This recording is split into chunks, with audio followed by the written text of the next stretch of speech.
Welcome back, ladies and gentlemen. This is episode 2 of Can We Win the Champions League with Benfica. If you haven't seen episode 1 yet, make sure you go and check that out. Hopefully you give us a nice little welcome, because I'm recording this right after episode 1, so I don't really know how it's been taken. But hopefully anyway, you did and you enjoyed it, and that is why you're back here for episode 2. Now, going over a quick overview, shall we, of how we have done so far in the last 2 seasons that we have done, and then let's get straight to it and see what we have going forward for the start of season number 3.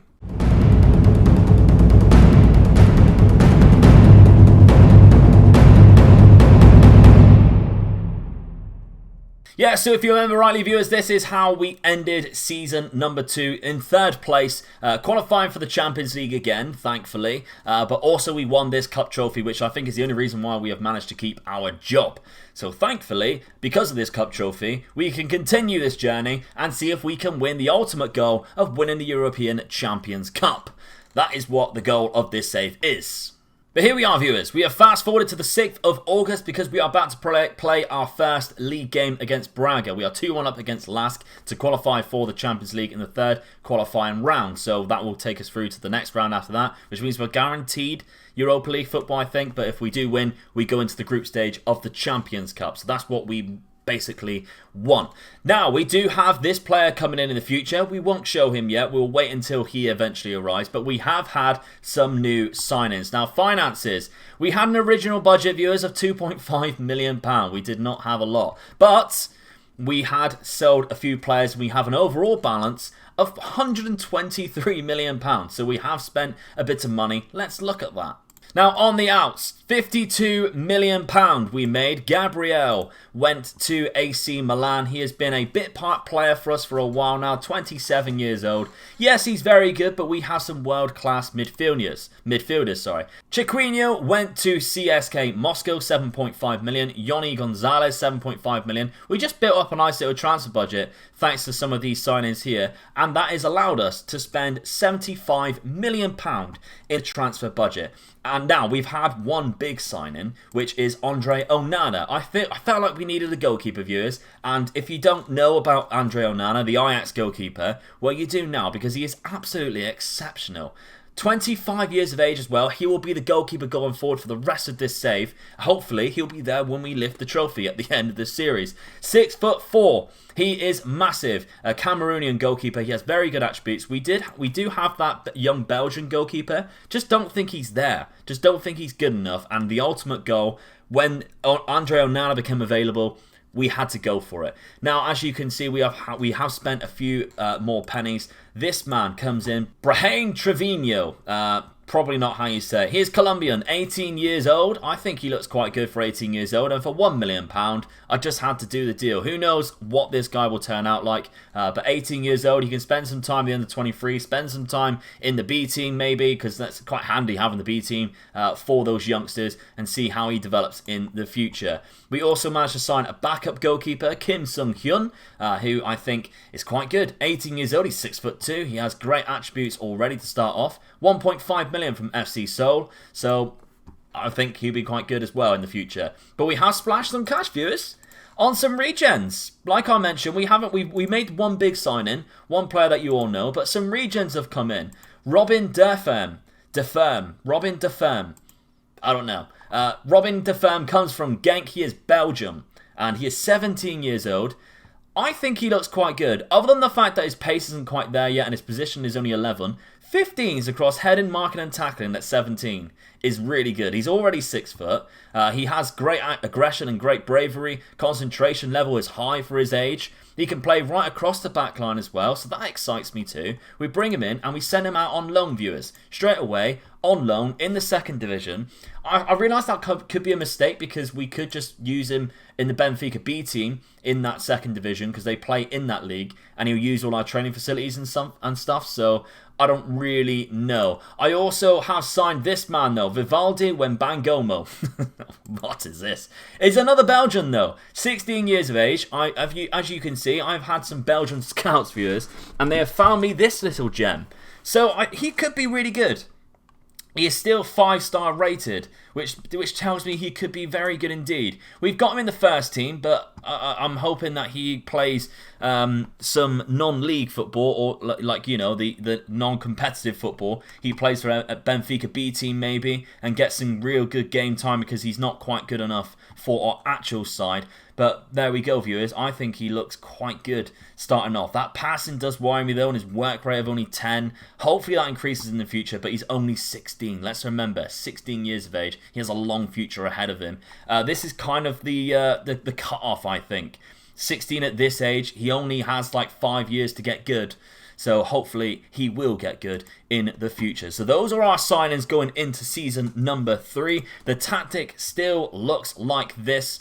We have taken off, and we are starting, viewers. We are starting our player that we signed last season. Yes, we have Carlos Vinicius, who has been very good to us. But I think in the long run, I'm trying to cash in on him. I tried to cash in on him. Whether someone signs him when we have simulated, because I do that reject all unless they're transfer listed, then that would be great, because I want to put my eggs in this guy's baskets. He's already up to 130 current ability, and in just one season, viewers, look how good he did actually do at Santa Clara. He didn't actually do that well, to be fair. But for us, non-competitively, he played a few games and did alright, but he actually has progressed very well. Off the ball is fantastic, dribbling, first touch. He's amazing at free kicks, good technique. He could be very good, so I want to give him a chance. And this is his chance. And we're going to give him a season, see how he does. And if he doesn't disappoint me too much, then maybe we'll go forward and play him. I also need to change that. We need to put Andre Onana in goal for the next season. This is the other goalkeeper we had before, Mile Sevillar. Of course, the young Belgium goalkeeper. Well, a lot of Belgians in Benfica here. One last thing is the training. Now, the reason why I want to show you this actually is, where is it? It's the training and coaches. Because I've gone through, viewers, and I'm going to change all of this to make sure we get the best out of our coaches. So we need to change or find a defending tactical eventually, which we will do, so we at least have 4-star in all of these going forward, and that is something I'm going to be looking to doing across season 3 and season 4 to really get the best out of our players and get the best coaches around. That is the ideal scenario here, viewers. If we actually have a look at the expectations, we can see here we are looking to reach the first round knockout stage, and they are looking to win Liga NOS. I think they are fed up of not winning it now. It's been a fair while since they have won it.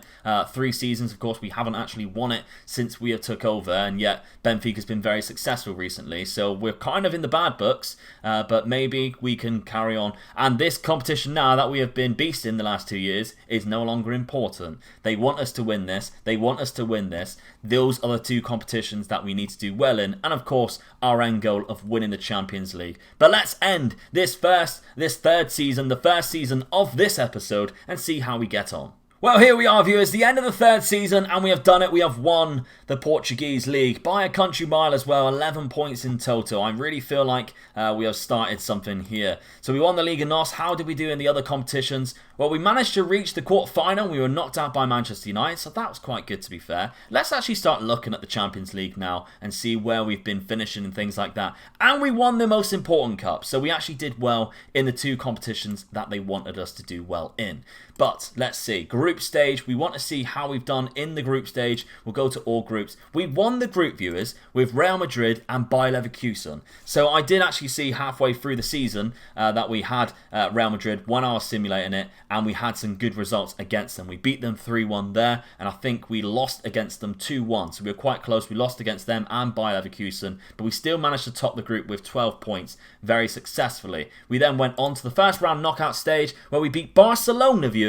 Yes, Barcelona across 2 legs. So Barcelona actually finished in 2nd in their group. We got drew against them because of course we did, and somehow we managed to overcome them before we met Manchester United in that quarter-final, and they eliminated us 3-2 on aggregate. Very gutting that that happened. They beat us 1-0 at home, but we drew 2 all away. It just wasn't good enough. So unfortunately, viewers, that is where our Champions League ends in this season. But let's have a look at the squad and see how they've been doing. We didn't do this in the end of season 2, but I want to do it now. So Rafa got the most goals and the most assists. No, he got the 3rd most assists there. So what a performance from Rafa, 29 years of age now, playing on that left-hand side. He's been absolutely outstanding for us. Marco Pia, 43 games, 17 goals.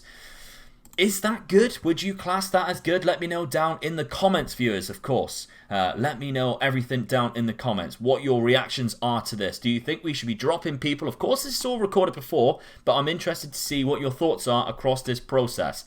What I do see, though, is a lot of greens. He's been performing very well in all the competitions that he's been involved in.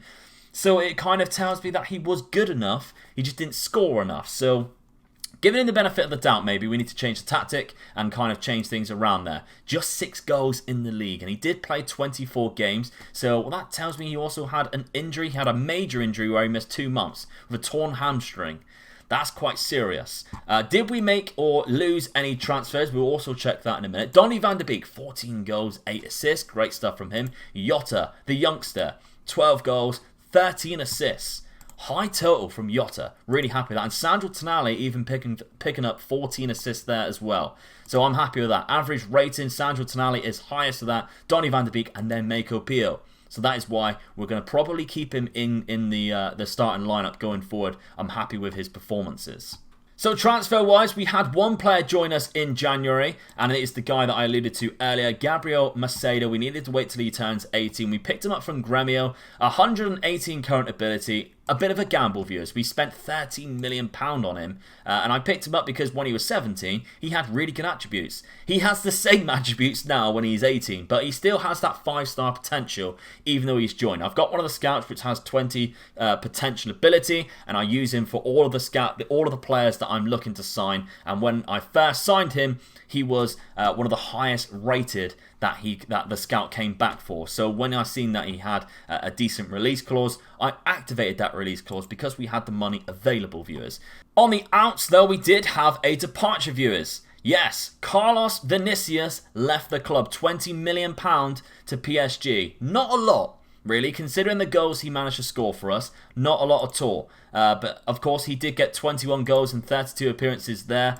20 million is not a lot really at all, like I mentioned, but we needed to cash in on him. He's 27 now. This is where he is in his prime, but I'm really putting my faith in that youngster, and it's kind of make or break really on the series on whether we can win this title using him. And so far we're doing alright in the league, so I'm happy with that. The players around him I think are really helping. We're still using that tactic going forward.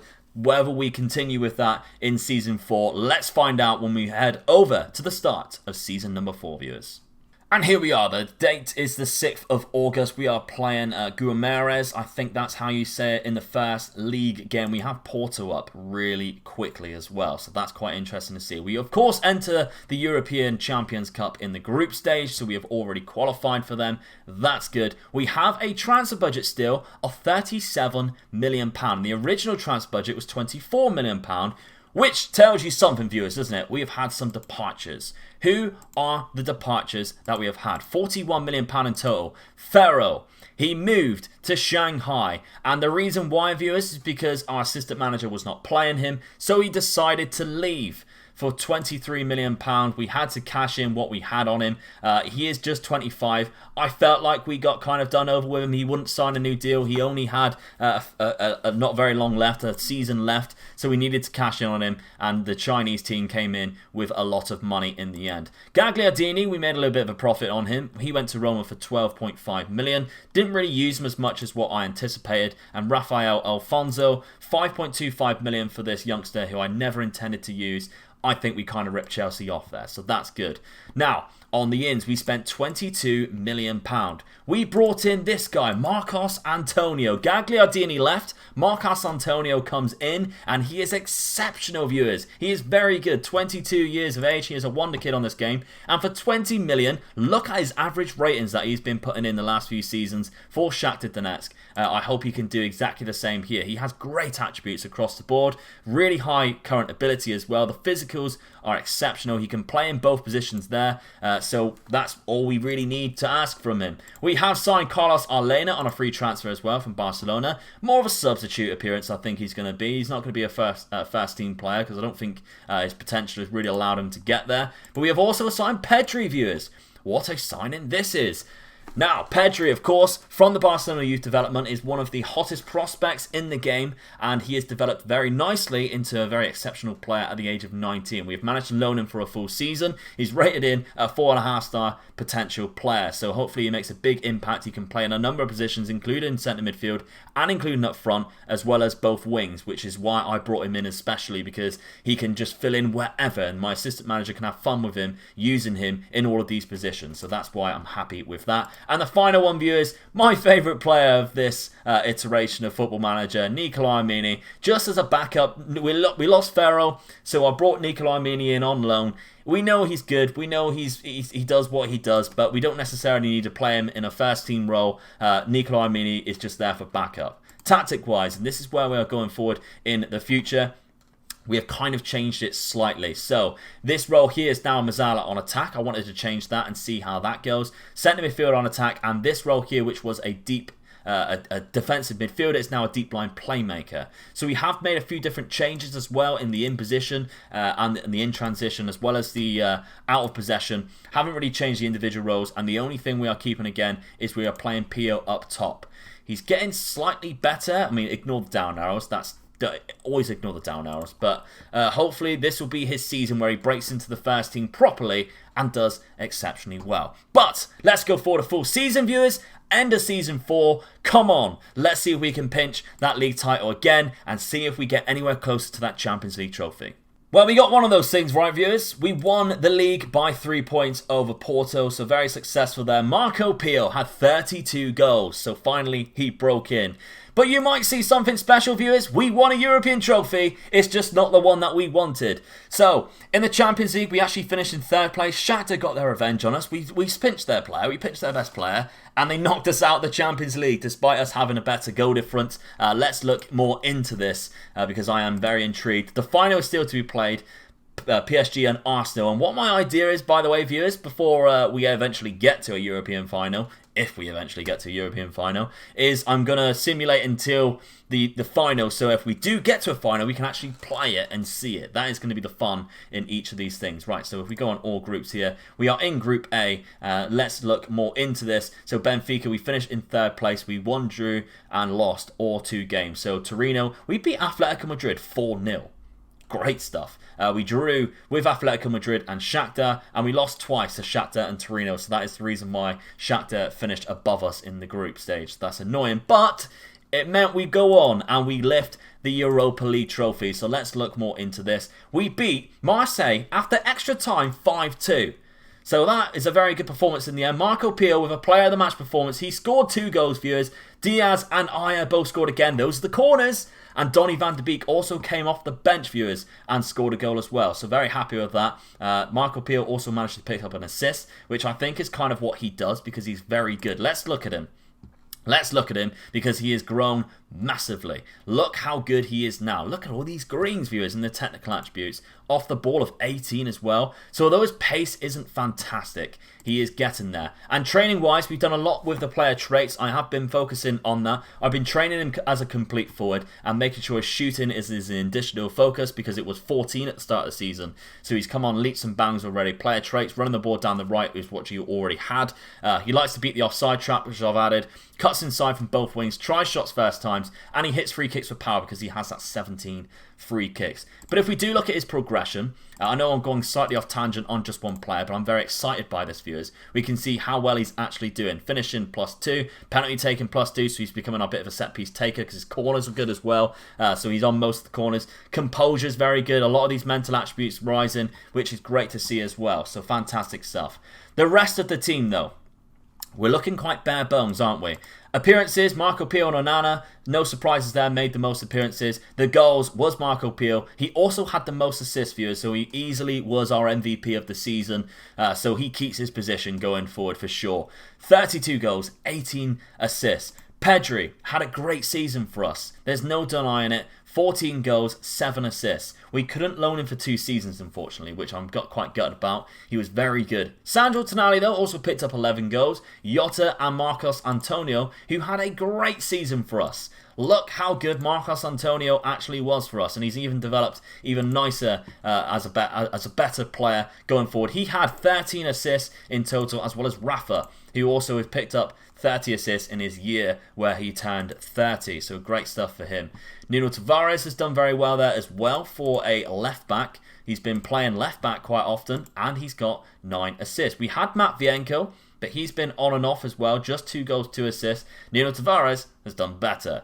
Fair enough. Thomas Tavares, 4 goals, 5 assists. Our fullbacks have been getting involved. Florentino Luis, 8 goals, 4 assists. But the average ratings, as you can see here, Marco Pio, no surprises at the top with Marcos Antonio right behind him. Ruben Diaz coming in 3rd place there. We were also, viewers, treble winners because we won the Taça da Liga CTT, which is the non-important trophy, but I'm still counting it. A treble winning season for Benfica to end season number 4 and episode number 2. One last thing to look at as well, we sold Ronaldo Camara for £25 million. He just wasn't in my plans, viewers. We've got so many really good centre midfielders. I know he can be a really exceptionally good player, but at 20 years of age, I decided to let him go. A lot of money was thrown around. We also bought a backup striker in this man, Ahmed Katuku, who I've never actually heard of, but he has quite good attributes, especially as just a backup, and that pressing forward, the high aggression is what I like to see. The work rate is great, technique and finishing is very good indeed. He hasn't made many appearances, but he has scored 2 goals and picked up 1 assist. He's Marco Pio's backup. Mako Pio's backup, 23 years old, from Turkey. We picked him up for a reasonable price of £23 million from Fenerbahce. So there we have it then, viewers. Episode 3 will be out next week. Let me know down in the comments what your thoughts are on episode 2, and do you possibly think we can win the Champions League with this side? I'll be very intrigued to find out what your opinions are going forward. Let me know what your opinions are on the signings, and of course, let me know any teams that you'd like me to do for the future in this kind of series that we have going on. Hopefully we have a name for it by then, so that'll be quite nice. And again, thank you very much, viewers. Drop a like on the video if you can. That'd be fantastic. The Patreon links are below if you wish to have some early access to episode 3 and episode 4, which will be out on the Patreon before they come out on YouTube. So if you want to see them beforehand, that is where you can potentially see them. And of course, viewers, follow me on Twitter and things like that. I hope to see you in the Discord. Everything else, my name is Megluke. I'll see you next week for the next one. Bye-bye.